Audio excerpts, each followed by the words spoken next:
Hello అండి. అందరూ ఎలా ఉన్నారు? అందరూ బాగుండాలని నేను మనస్ఫూర్తిగా కోరుకుంటున్నానండి. ఈరోజు మా ఇంట్లో నేను టమాటా కర్రీ చేశానండి. నా స్టైల్లో టమాటా కర్రీ ఎలా చేయాలో చూసేద్దామండి. ఇంకెందుకు లేట్ అండి, స్టార్ట్ చేసేద్దాము.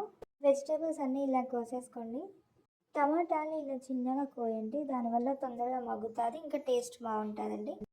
టమాటా ముక్కల్లో కొంచెం అల్లం వెల్లుల్లి పేస్ట్ వేసి బాగా ఇట్లా మిక్స్ చేయండి.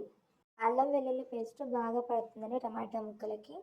తర్వాత స్టవ్ ఆన్ చేసి ఆయిల్ వేడెక్కాక ఆనియన్, పచ్చిమిర్చి, కరివేపాకు వేయండి. తర్వాత తాలింపు గింజలు వేయండి.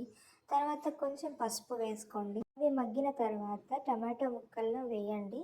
టమాటా ముక్కల్ని వేసిన తర్వాత బాగా కలుపుకోండి, ఆయిల్ అంతా కలిసిపోయేటట్టు. చిన్న ముక్కలుగా కోసుకోవడం వల్ల టమాటా ముక్కలు తొందరగా ఉడికిపోతాయండి.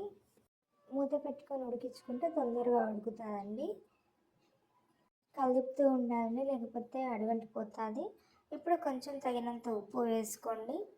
బాగా కలిపాలండి కూర, లేకపోతే అడుగంటిపోతూ ఉంటుంది. అలా మూత పెట్టి ఒక 2-3 మినిట్స్ తర్వాత మళ్ళీ ఓపెన్ చేసి చూస్తే ఇలా దగ్గరికి వచ్చేస్తుందండి. చూడండి, వాటర్ అంతా పోయింది. తర్వాత ఒక టేబుల్ స్పూన్ కారం వేయండి. కారం వేసాక సిమ్లో పెట్టండి, లేకపోతే కారం మాడువాసన వస్తుందండి. కారం వేసాక మంచిగా కలుపుకోండి. ఫైనల్గా ఇంకా గరం మసాలా వేయండి కొంచెము. గరం మసాలా వేసాక స్టవ్ ఆఫ్ చేసుకోండి. స్టవ్ ఆఫ్ చేసే ముందే మంచిగా కలుపుకోండి. చూడండి, ఆయిల్ తేలుతూ ఎంత బాగుందో టమాటో కర్రీ. గుమగుమలాడే టమాటో కర్రీ రెడీ అయిందండి. Thank you. Subscribe my channel.